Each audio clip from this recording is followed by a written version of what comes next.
Hey guys, it's Kristen here with Find Your Balance Dog Training. In this video, Fiddler and I are continuing to work on his handler focus and him following through on his commands in the great outdoors with all kinds of distractions that really tend to catch Fiddler's attention. So yesterday we had a wiggly, overexcited, highly distracted Fiddler at the beginning of our session, and through our work over the session, he calmed down, he tuned in, and he was doing a really great job following through on his commands. Today we picked up where we left off yesterday, and right away we have a very different Fiddler. So he's calm, he's tuned in as he does his long line work here in the yard, and as we progress to some other obedience commands like the recall.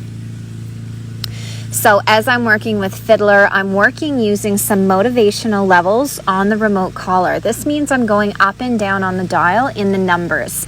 Now, it's really important that we handlers always stay more relevant to the dog than the distractions around us, which are competing for their attention, especially when we have dogs like Fiddler who become really obsessively distracted by smells and sights around him. So as I'm working with Fiddler, I'm going up and down in the levels on the remote collar depending on how intense his distraction gets. So I can use the remote collar to make sure that I always remain more relevant to Fiddler than the distractions around us that are competing for his attention. So you can relate this to the concept of volume. So when Fiddler and I are in a very low distracting environment where there's nothing to smell and nothing exciting is happening around us, we tend to be at much lower levels on the remote, and that's kind of the same thing as if we were having a conversation in a very quiet library. There's no competing noise or distraction, and we can have our conversation at a whispered level.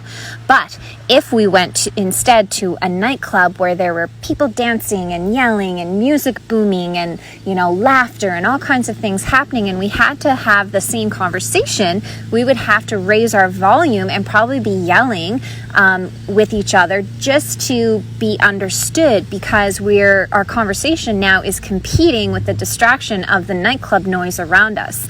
So that's very much how Fiddler feels outside when there are all these smells and sights and sounds out here that are just overwhelming his senses and really competing for all of his attention.